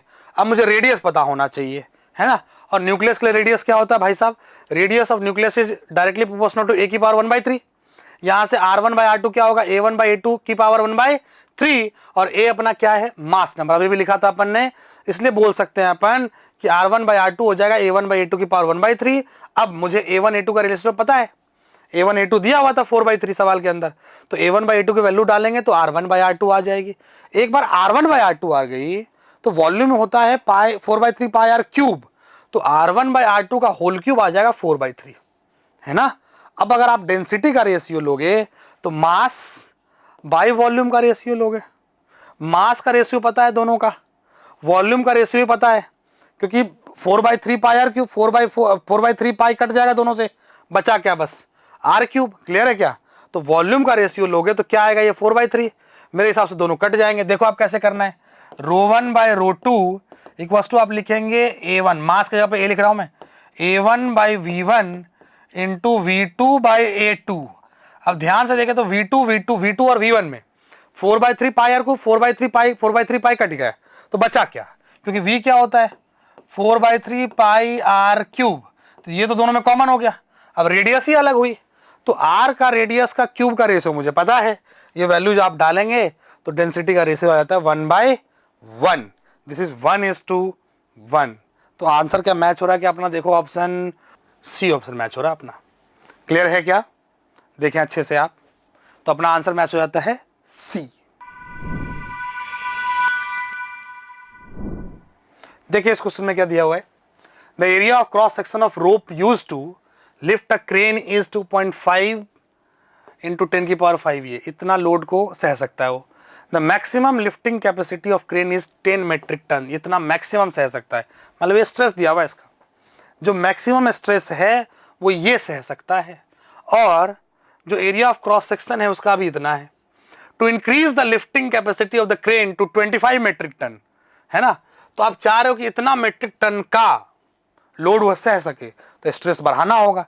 अब स्ट्रेस क्या होता है, फोर्स अपॉन एरिया, है ना, तो फोर्स अपॉन एरिया सेम करना होगा, F1/A1 बराबर F2/A2, मेरे हिसाब से यही करना है। F1 पता है 10, F2 पता है 25, A1 सवाल के अंदर दिया हुआ है, A2 फाइंड आउट करना है, नॉर्मल इक्वेशन बनेगी और A की वैल्यू आ गई 6.25 इंटू 10⁻⁴। बहुत आसान सवाल, बस फोर्स पर यूनिट एरिया को अपने को सेम करना था, इक्वेट करना था, जिसको अपने स्ट्रेस भी बोलते हैं। क्लियर है।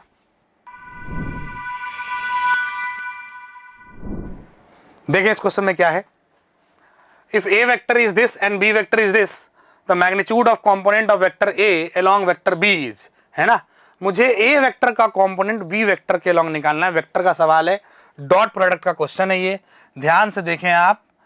तो देखो आप इधर मान लीजिए कि आप ये B वेक्टर है और ये हमारा A वेक्टर है ना। अब A वेक्टर का कंपोनेंट मुझे निकालना है B के अलोंग, तो भाई साहब ये अगर एंगल थीटा होगा तो ये क्या चीज़ होगा, ये हो जाएगा A cos थीटा। मैंने अपने मन से मान लिया B और A, है ना, ये A cos थीटा। मुझे बेसिकली क्या निकालना है, A cos थीटा।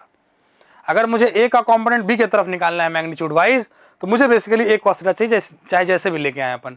अब मुझे एक चीज़ पता है कि A डॉट B क्या होता है, AB cos थीटा, तो यहाँ से A cos थीटा की वैल्यू आ जाएगी A dot B divided by B।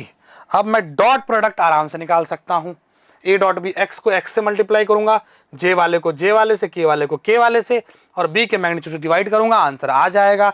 देखो भाई, है ना, देखो क्या आ रहा है आंसर, 2 आ रहा है। क्या 2 अपने पास 2 आंसर आ रहा है। देखो आप ए डॉट बी आप करोगे तो कितना आएगा, ये 2 है ना, प्लस 6 माइनस 2, यस, अपना कितना आंसर आएगा, देखो आप 2 प्लस 6 माइनस 2 आंसर आएगा। ए डॉट बी का तो 6 आ गया। मैग्नीट्यूड ऑफ बी कैलकुलेट करो आप, बी का मैग्नीट्यूड आएगा रूट के अंदर 4 प्लस 4 प्लस 1, 4 4 8 1 9, ये बेटा 3 आ गया। ये 6/3 करोगे 2 ही आंसर आ रहा है, एग्जैक्ट 2 आ रहा है। तो अपना कितना कंपोनेंट हो गया, 2। Clear.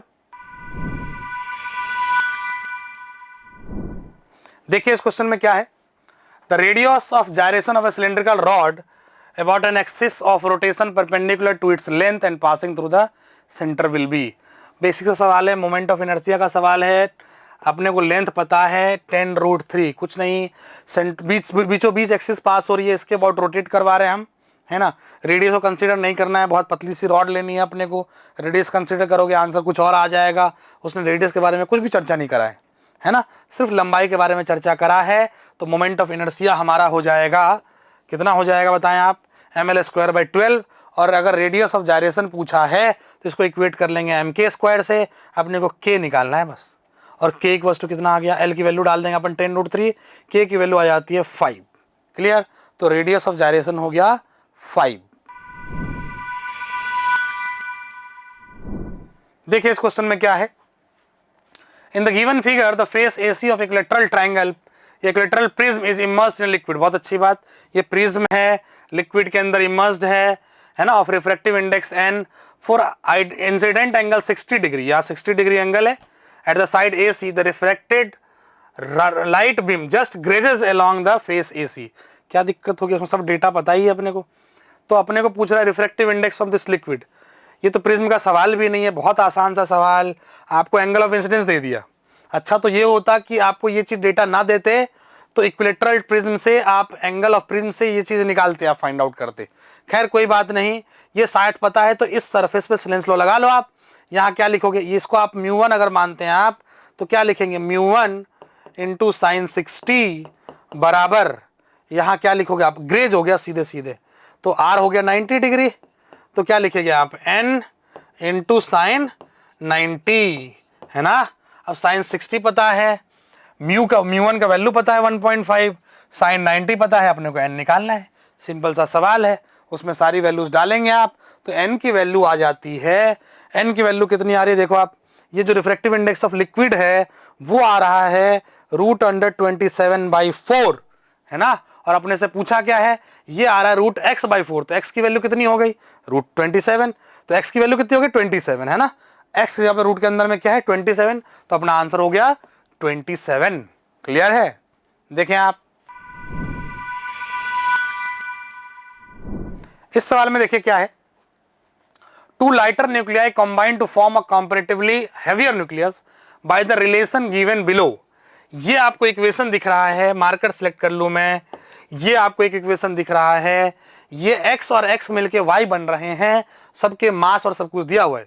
The binding energies per nucleon, देखना अच्छे से आप, ये वर्ड इंपॉर्टेंट है, binding energy per nucleon for this and this are ये एंड ये, है ना, ये चीज दिया हुआ है।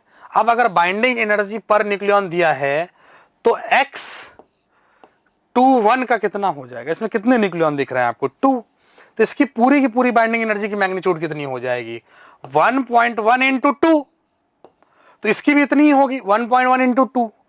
तो आपके रिएक्टेंट साइड का टोटल एनर्जी आपको मालूम है, क्लियर। प्रोडक्ट साइड का भी आपको एनर्जी मालूम है, इसमें कितने होंगे टोटल न्यूक्लियंस, 4, ये दिख रहा है 4, तो टोटल न्यूक्लियंस होंगे 4, और उसका एक पर न्यूक्लियन कितनी एनर्जी है 7.6, तो टोटल एनर्जी कितनी हो जाएगी 4 × 7.6। अपने को प्रोडक्ट साइड का एनर्जी पता है 4 × 7.6, रिएक्टेंट साइड का एनर्जी पता है 2 × 1.1 × 2, क्योंकि दो है। अब प्रोडक्ट साइड का एनर्जी पता है, रिएक्टेंट साइड का एनर्जी पता है, दोनों का डिफरेंस लेंगे, अपना आंसर आ जाएगा। और कैलकुलेट करने के बाद आंसर कितना आ रहा है 26 मेगा इलेक्ट्रॉन वोल्ट, क्योंकि सब का सब डेटा दिया हुआ था किसमें, मेगा इलेक्ट्रॉन वोल्ट में। तो आंसर क्या हो गया अपना 26। बेसिक सा एनर्जी कंजर्वेशन का सवाल था। मेन चीज क्या ध्यान रखनी थी इसमें, मेन बात जो ध्यान रखनी थी वो ये थी कि हमारे पास जो एनर्जी है वो है बाइंडिंग एनर्जी पर न्यूक्लियन। तो आपको टोटल एनर्जी के लिए नंबर ऑफ न्यूक्लियन से मल्टीप्लाई करना होता है। क्लियर? देखें इसको आप, देखिए इस क्वेश्चन में क्या है।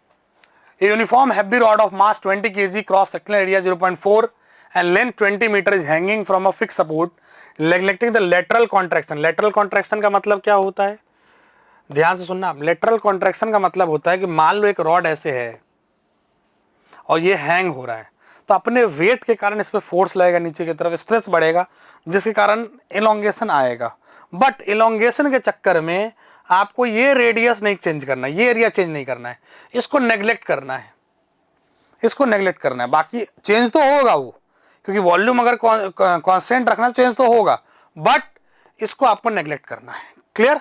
आगे बोल रहा था elongation in the rod due to its own weight is x into 10⁻⁹। इसके अपने वेट के कारण जो है वो इतना है, तो find the value of x। क्या करेंगे अपन, ध्यान सुनना अच्छे से।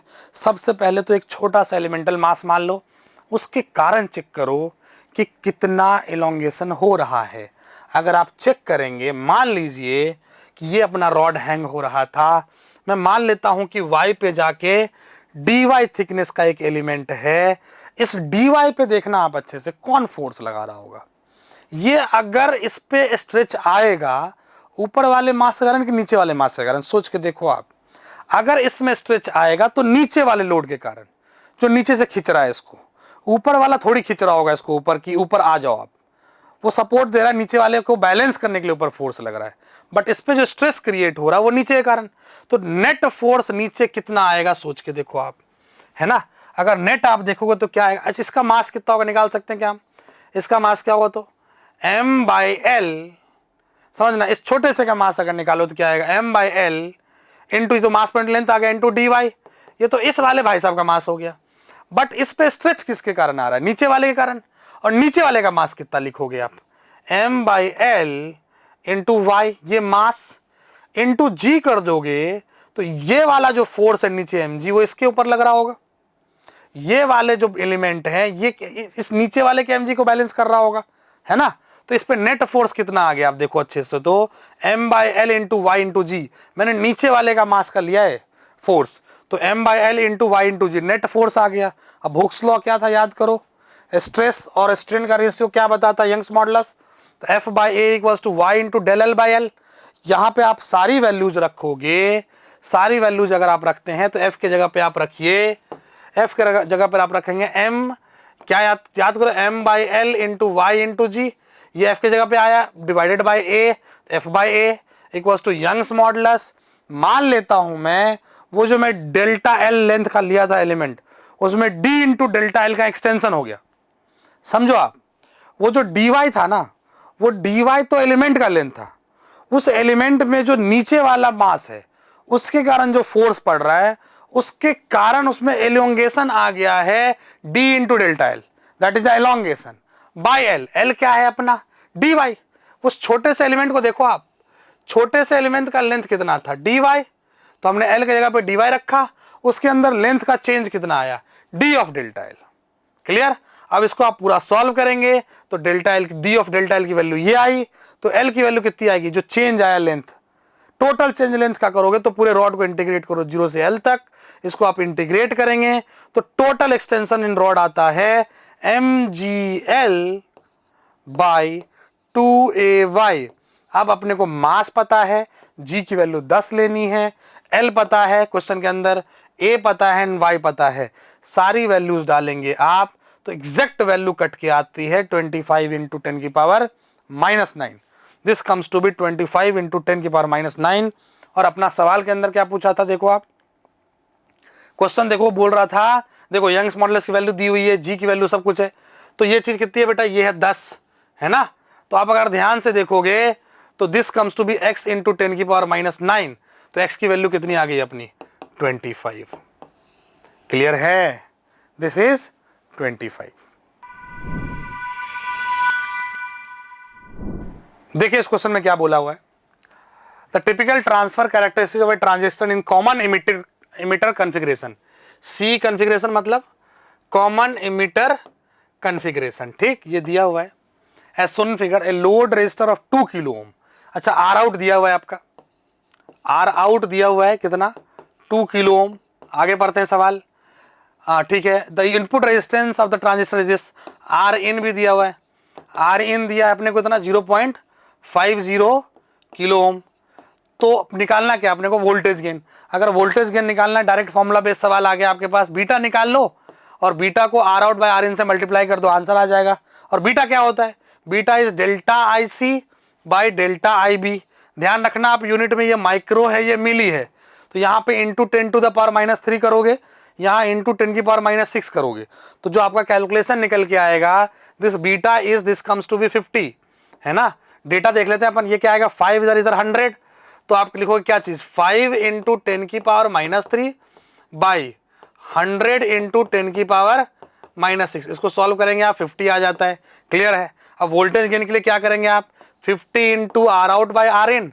आर आउट मेरे को सवाल में पता है, आर इन मेरे को सवाल में पता है, डेटा डालो, आंसर आएगा 200। तो इसका आंसर कितना आ गया, वोल्टेज गेन 200, क्लियर। देखिए इस क्वेश्चन में क्या दिया हुआ है, 3 point charges of magnitudes 5 microcoulomb, 0.16 microcoulomb and 0.3 microcoulomb are located at the vertices A B C of a right angle triangle. कोई बात नहीं, राइट एंगल ट्रायंगल है, उसके वर्टिसेस पे 3 चार्ज है, Q1 Q2 and Q3, Q1 Q2 and Q3, okay. सारे sides दिए हुए आपको ए बी, बी सी और C A. Point A is the right angle corner, ये है पॉइंट ए, है ना। आपको क्या बोल रहा है, charge at point A experiences कितना न्यूटन ऑफ फोर्स। बिल्कुल कूलम्स लॉ का सवाल है, इसके कारण इस पे फोर्स देखना है और इसके कारण इस पे फोर्स देखना है। 3 पॉजिटिव चार्जेस हैं, तो ये इसको इधर रिपेल करेगा, ये इसको इधर रिपेल करेगा, दोनों का वेक्टर सम लेना, क्योंकि force is a vector quantity. Calculation देखोगे अगर आप, तो कैलकुलेशन में 3 चार्जेस तीनों पे थे, यहाँ 5, यहाँ 0.16, यहाँ पे 0.3। इसके कारण नीचे की तरफ फोर्स आएगा, इसको मान लिया F1, और इसके कारण इधर की तरफ फोर्स आएगा, रिपल्सिव फोर्स, इसको मान लिया हमने F2। तो भाई साहब वेक्टर के तरीके से F1 का मैग्नीट्यूड निकाल लो, F2 का निकाल लो, बट अगर आप वेक्टर सम करोगे तो क्या करना पड़ेगा, दोनों 90 में फोर्सेज हैं, तो root under F1² plus F1² plus F2²। और F की वैल्यू क्या होती है, F की वैल्यू है K Q1 Q2 by R²। सवाल के अंदर K आपको पता है, K की वैल्यू क्या लोगे आप, 9 इंटू 10⁹ लगभग।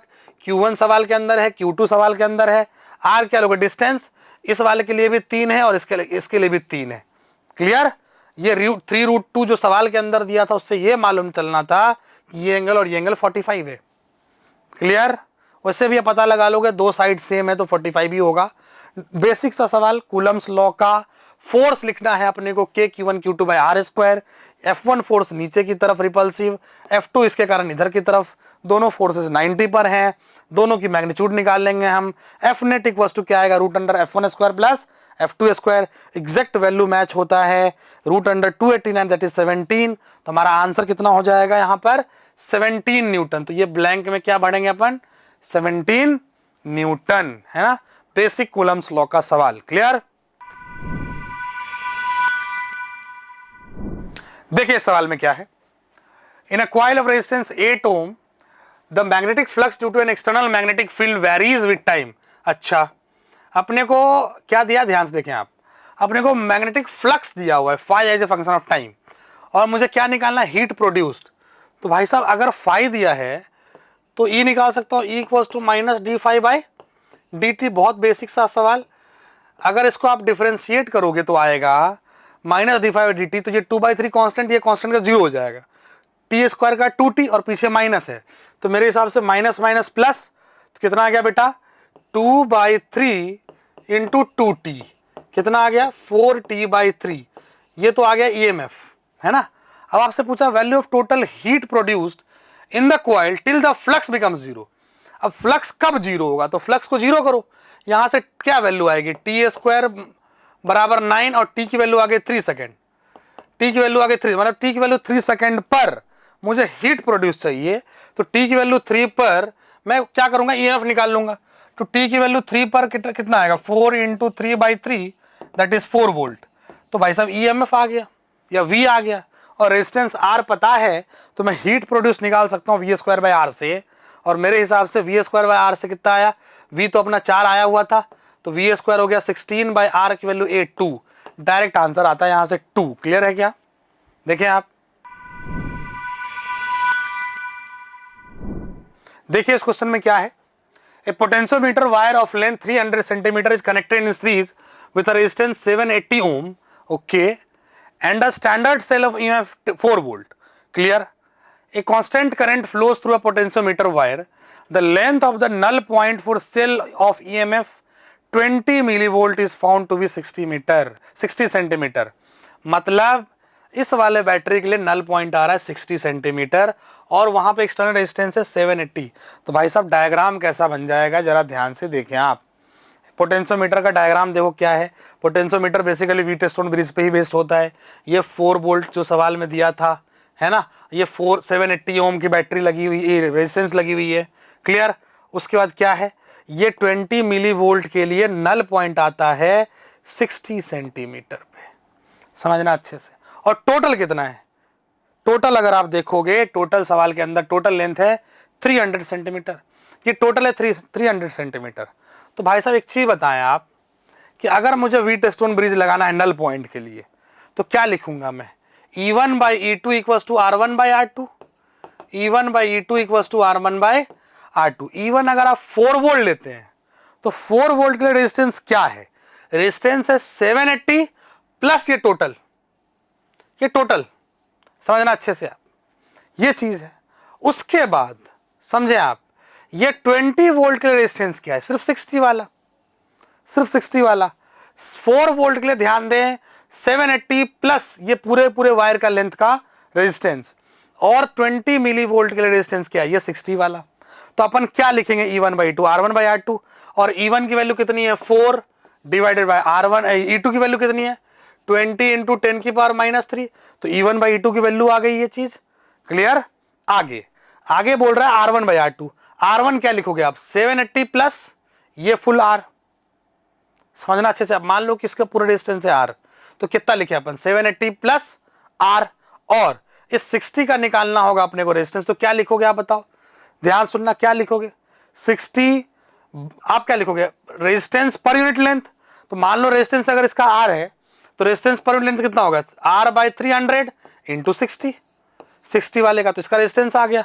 तो R1 पता है 780 प्लस R ऊपर डिवाइडेड बाय 60/300 इंटू R, तो E1/E2 इक्वल्स टू R1/R2 करोगे, यहां से R आ जाएगी, इस पूरे के पूरे वायर की रेजिस्टेंस आ गई 20 ओम, और यही अपने को फाइंड आउट करना था। क्लियर? देख लें अच्छे से अब सवाल को। देखिए इस सवाल में क्या है, as per given figures 2 springs of spring constant K and 2K are connected to mass M। आप डायग्राम देख पा रहे हैं, तो डायग्राम को देखें आप, 2 टाइप का सिचुएशन दिया हुआ है। एक बार तो स्प्रिंग्स को सीरीज में रखा गया K और 2K को M मास के साथ, दूसरी बार, अच्छा इसका टाइम पीरियड कितना आया है सवाल के हिसाब से 3 सेकेंड, ऐसे रख रहे हैं तो 3 सेकेंड आ रहा है, और आपसे पूछा है कि अगर ऐसे रखो तो टाइम पीरियड क्या होगा। कोई बात नहीं, अपन निकालने में कोई दिक्कत नहीं है। अच्छा बताओ इसके लिए आप क्या, किसी भी सिस्टम के लिए मान लो जनरल अगर स्प्रिंग ब्लॉक सिस्टम है ऐसे, और M मास है, और ये अगर K है और ये M है, तो टाइम पीरियड क्या लिखेंगे हम 2π√M/K। अब बेसिक खेल जो इस सवाल में है ना, वो है इक्विवेलेंट स्प्रिंग कांस्टेंट निकालना, बस और कुछ भी नहीं है ना। इसमें सिर्फ और सिर्फ मेन खेल है K इक्विवेलेंट निकालना। अगर आप ध्यान से देखोगे तो पहले वाले केस में K इक्विवेलेंट कितनी आएगी, K इक्विवेलेंट पहले वाले केस में आ जाएगी 2K/3। कैसे किया था याद करो, K1 K2/K1 प्लस K2, वो सीरीज वाला पैरेलल की तरह लगता है अपने को K इक्विवेलेंट, है ना।